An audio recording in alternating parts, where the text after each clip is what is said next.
starting out in digital marketing, there's so many like free tools and like free ways that you can kind of learn how to use like those standard tools, like the Google tools. I Right. keep coming Yeah. back to GA4, but like there's ways that you can kind of learn to use those foundational items, which then kind of carry over everywhere.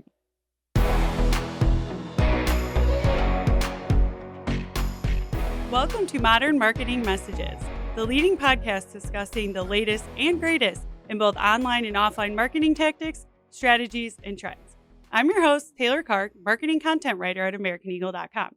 We are back today after a short hiatus, and today's episode is one of our favorite kinds of episodes. It's a Q&A session with a marketing expert at AmericanEagle.com. I have here with me Senior Digital Marketing Strategist, Beth Gerage. Beth, Hi. thank you so much for joining us today. How's everything going? It's great. Thanks for having me. This is exciting. Yeah, I'm excited to kick off, another episode after our, I think like 4 or 5 month hiatus. So I'm glad as someone like you who's kind of newer to the company, Yeah, this is the first honored. time we've met. So I'm excited to, dig more into your career. Yeah, this is going to be fun. So can you introduce yourself a little bit, like how many years you've been in the marketing field, what you do at AmericanEagle.com today, all that kind of stuff? Sure. Yeah. So I've been in marketing for about 11 years and I started with American Eagle about 3 months ago. Wow. I hit my 3-month anniversary on Monday.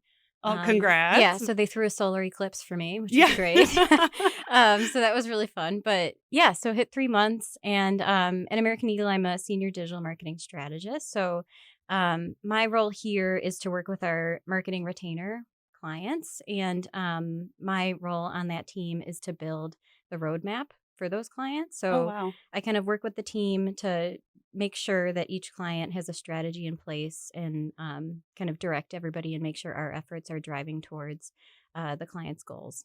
Awesome. So, yeah. And what is your, here at American Eagle, I know it, would differ at other agencies, but what is kind of your typical, team? Do you work with like PPC, SEO people, or can you explain a little bit about that? Yeah, it's definitely a mixture. So every retainer is a little bit different, but I have some clients where I work with SEO specialists, PPC specialists, email specialists. It just kind of depends on what the client's looking for, but largely those are the big three. And then I have a couple that do paid social media and organic social media. So kind of run the gamut there. Awesome. Mm-hmm. So let's dig into your background. Tell me about your journey into digital marketing, kind of, where did you start early on in your career and how did you end up here as a DM strategist at AmericanEagle.com? Okay. Yeah. So back to the beginning. So like I said, I have 11 years of experience. It's actually 11 years at the same place. So I about like 11 and a half years ago, I started working for a famous Chicago pizza company. And love that. Called Luminati. Ooh, yeah. So I worked the there. big dogs. Yeah. So I worked there for 11 years. I started as a customer service rep. That was my like fresh out of college job, and really took that not thinking customer service was my path for life, but kind of hoping that it would lead to something else. So I started there in that customer service role and spent about a year doing that. And then that evolved into a role on the marketing team. So how that happened, how I got into kind of digital marketing was just kind of natural curiosity. I'm definitely a learner and I like to pick up new skills and take on new challenges. And in that customer service role, I actually started making updates to the website, which is kind of unusual, but it was just something where I was like, hey, I see something's wrong here. I want to fix it. So, they kind of gave me the agency to do that. I'm sure they appreciated somebody who right? willingly wanted to do things I'm like that hey, too. Like customers are calling about this. Let me just go in there and fix it. So it was kind of nice to have that knowledge and then to take that into marketing where it eventually led. So I started in marketing in kind of that web management type role. Yeah. And then quickly, again, I'm kind of a learner. So I started to take on more tasks and I started to do email marketing from there.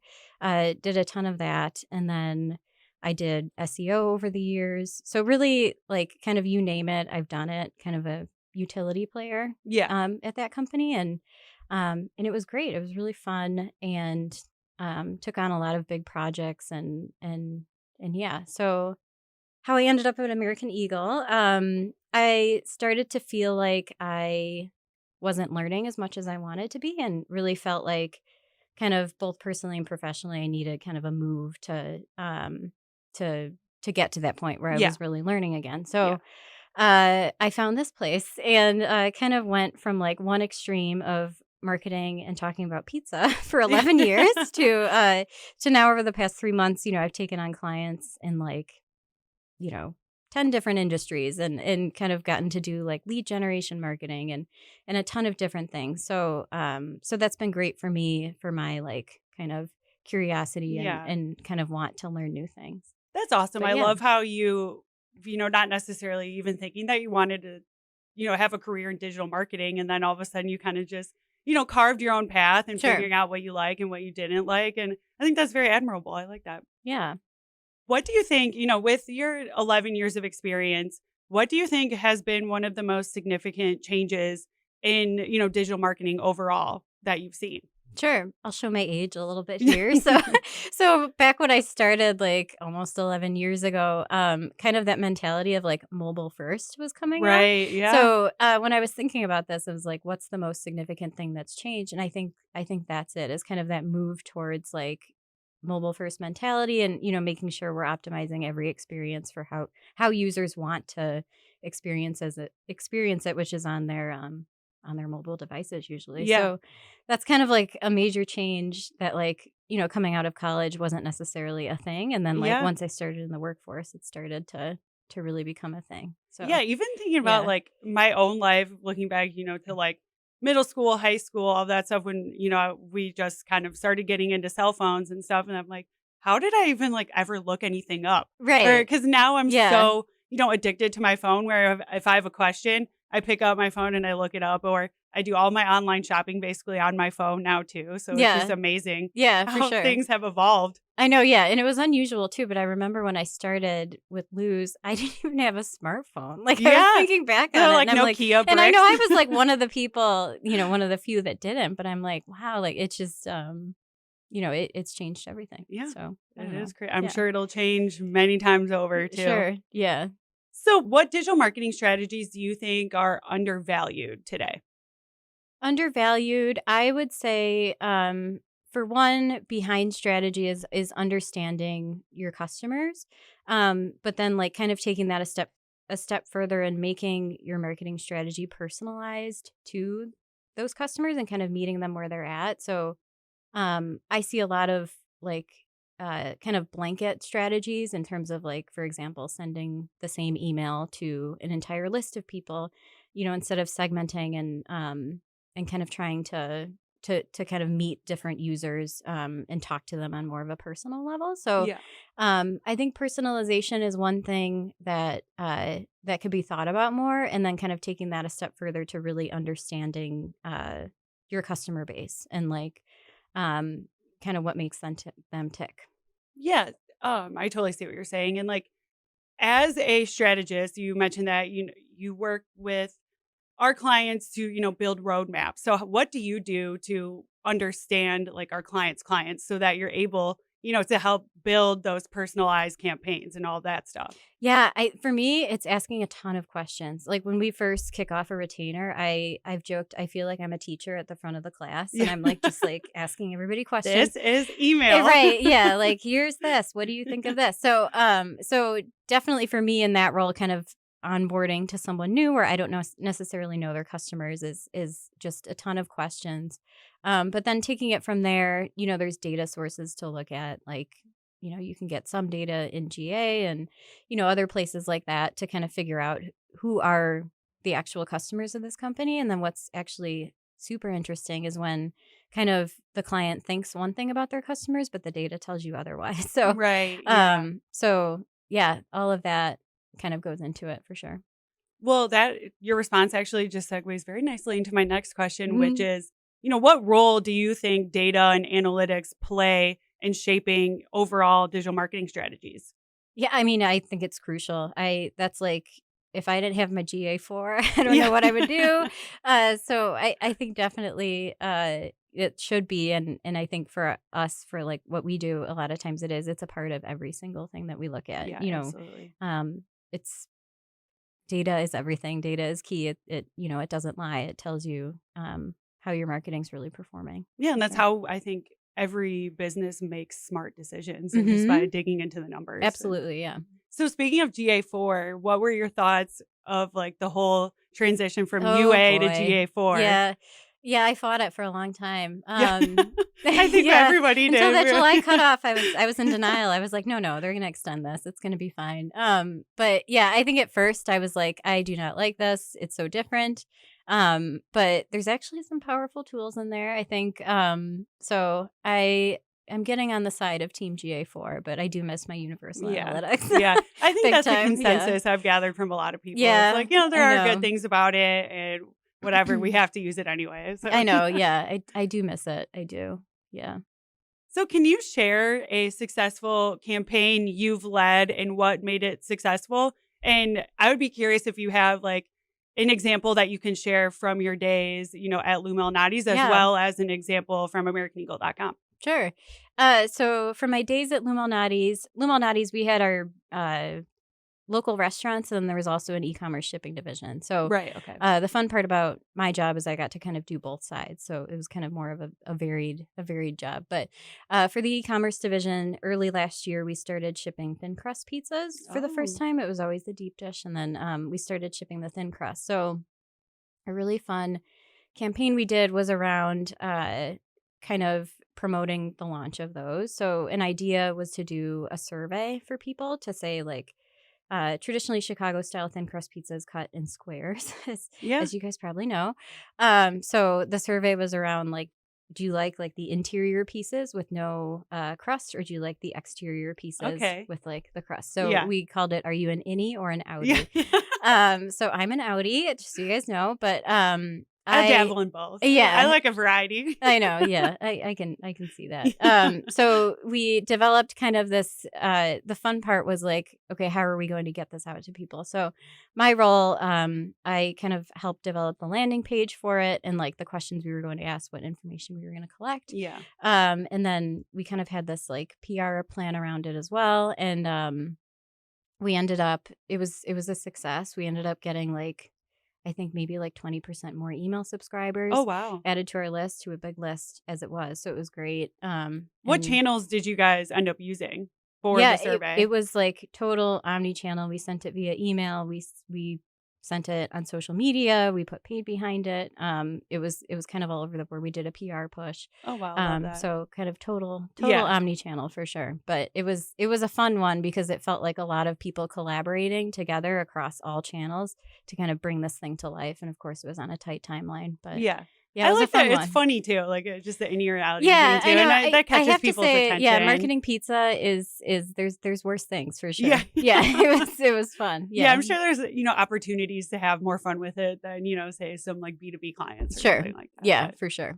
Yeah. what about an example from AmericanEagle.com? Like, any success I know 3 months, that's not a ton of time, but has there been, any successful campaigns Yeah, thus far? I can think of just kind of like mini wins, I'll say, in the Yeah. 3 months. So for example, kind of launching I worked with a client where we launched or relaunched their paid ads. They were seeing kind of like low average order values. It's a company that sells flagpoles. Mm. And we kind of relaunched their paid ads and revamped it. And we were able to like up their AOV by like more than $400. So Oh, wow. yeah, like Yeah. exciting stuff like that where it's Yeah. like, "Oh, okay, great, like this is working." But yeah, I think like small wins so Small far, wins are but great, yeah, yeah. yeah, to start, I'll take those. And small wins, they add up to big wins over time Yeah, too, so yeah, absolutely. what's your take on, the rise of influencer marketing, and do you think that it's sustainable? Is it here to stay? What's your take? Yeah, I don't know if I have a hot take here, but I think influencers are interesting. I think, it works because they've kind of garnered this following of people who trust them as like, I like their style, I Yeah. like their taste.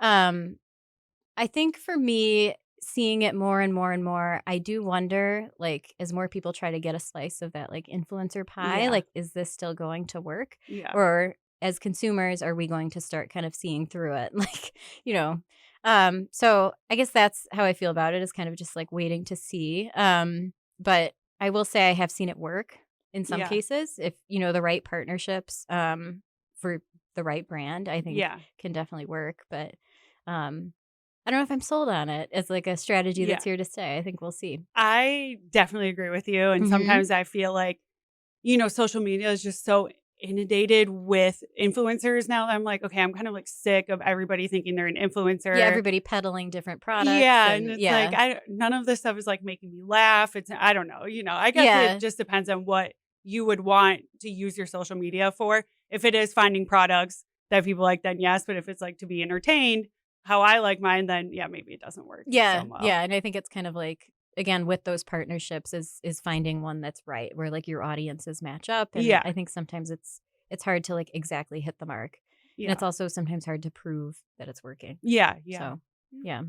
What common mistakes do you see marketers make? Have you seen any like, very large ones over the span of your career, and how have those been resolved, or how can these mistakes be avoided? Yeah, I think one mistake I've seen is kind of becoming like complacent or lazy in strategy, meaning as someone who was kind of in a lot of day-to-day stuff, it's really easy to get caught in the day-to-day and just Yeah. kind of keep churning and executing and kind of not pausing to say like wait, why are we sending emails on Monday, Wednesday? Why are we posting blogs on Friday? Why are you like kind of like getting stuck in just like Your executing it. routine, Yeah, yeah. like, this is just what we do, like, we Yeah. wear pink on Wednesdays or Yeah. whatever yeah, so I Shout out Mean think Girls. yeah, so I feel like that's kind of a pitfall where it's important to kind of continuously kind of optimize that strategy and continuously check in and make sure it's still working. Yeah, and I think that's great advice too, because especially in an industry like digital marketing, things change so quickly that like Mhm. half the time I feel like once I've, grasped one concept or trend, something new is coming up and I'm like, Yeah. "Oh, now I got to figure this I know, out." right? You gotta relearn it. Yeah. Yeah, I know. GA4, here we Yeah. go. Yeah. Stinky GA4. Mhm. How do you see artificial intelligence and machine learning impacting digital marketing in the future? Yeah, AI, that's an interesting one. I think it can create a lot of efficiencies in processes for digital Yeah. marketers. So Mhm. there's, a ton of ways it can open up, faster content development. Um It's hard to, I think, exactly pinpoint how artificial intelligence is going to have an impact on things because, especially with, like you said, content creation and development, right now, we don't know how Google is even going to react in 2 months to content that has been, right, like I'm generated. sure they'll figure it out. Yeah, like Yeah. no one's smarter Right. than Google. Like Right. Google is a machine for a Mhm. reason. So I think it'll be interesting in that way, but it's also, something that we always say on the marketing team here is, yeah, we all use it for like different processes, like you mentioned, but it doesn't replace that, human touch, that Right. creativity Right. You that a always have to go human, back and kind of, yeah, edit, read through. rewrite, yeah, Right. and kind of, Right. especially with like tone of voice and all that stuff, Mhm. especially like Yeah, make it more you, human. yeah, you working with all those different kinds of brands. It's like you have to really learn your customer's tone of voice and, ChatGPT isn't going to know your customer's tone of voice Yeah. when they Yeah, for create sure. content. Yeah, I could see that. But What is one piece of technology or software you couldn't work without? yeah, this is a common theme, but it's gonna be GA. Yeah. Like, I can't. Well, It's especially as a like strategist and building yeah. roadmaps and stuff, I see what you're talking Yeah, about. absolutely. I feel like it's something I'm, like, consistently referencing throughout the day and just kind of always checking in, to kinda see that real-time data and, even, like, a couple days like, it's just constant. So, for me, I think I would not be able to work without it. Without it. Yeah. If they gave me back universal analytics, I would like No, that too, now but that's a yeah. different story. Yeah. So, do you find with your clients that they are also, logging into GA4 and trying to understand what's in there, or is it mostly like their assigned DM team? It varies, but I would say, for some people it's just us that's Yeah. looking at it. So for me as the strategist, I do feel this sense of responsibility. Like I want to keep an eye on this for you guys. Like Yeah. I want to make sure we're moving in the right direction. And then there's other clients that are more digitally mature and will check on it as well and ask questions, which is great to kind of collaborate versus the other way where it's just more hands off. Yeah. Yeah. Hmm. Understood. What tools or resources do you use to, stay up to date with the latest marketing news, trends, all that kind of stuff? Yeah, so I follow some people on LinkedIn, for one, who post some really, really smart things. So I like to kind of keep up to date, just in my LinkedIn feed. But also, there's a couple like marketing newsletters I'll have in my inbox and Yeah, kind of yeah. scroll through as I have time. But yeah, that's how I keep up to date. Yeah, that's a lot of, I think, what most of us do on my team as well is just in the inbox. That's probably the easiest because you don't have Right, to go searching for it. right. And, we all would love to have more time in our day to kind of read more news articles and trends and stuff like that, but it doesn't always Yeah, happen. I know, right? Yeah, yeah, that day to day. What advice would you give to companies looking to improve their digital presence? So looking to improve digital presence, I always think about starting with the website. So starting with like that asset first and kind of building out from there. So is the website doing what you want it what your customers want it to do, Yeah. or are they successfully able to convert or able, to submit forms or kind of whatever the end goal is. So I feel like starting with kind of that like primary asset of like where your customers are going to go to interact with you is important. um, and then kind of building out from there, in terms of like what's on the website. Is there good content? Is it optimized for SEO? Is it, Right. kind of like snowballing into Yeah. all those other digital channels? Yeah. But I would always start website first, um, and kind of thoroughly examine like, is this doing what we want it to? Do we need to tweak stuff? Yeah, And going absolutely. out We from always there. say like your website should be your hardest working employee, and Yeah. so I think that's great advice is making sure that the foundation is there so Yeah, that lay a you good can. foundation and then you can put all those efforts around it Yeah, for sure. absolutely. hmm What is the best piece of advice you've ever received in your career? I received a piece of advice in college, that I've applied to my career. So I had a professor, and I don't even remember the context of what she was talking about, but she said something to the effect of you have to get comfortable with being uncomfortable. So I feel like I always kind of go back to that, both personally and professionally. But when I think about kind of marketing itself, the idea of getting comfortable can sometimes be a bad thing. Like I said, like you Right, have to yeah. kind of continuously optimize. So kind of leaning into that like uncomfortable thing, which is changing something or trying something new. And I think that piece of advice applies to marketing and then can also apply personally too. Yeah. Like, the idea of trying something new and stepping outside of your comfort zone. So Yeah, I little love life that. advice too Yeah. there.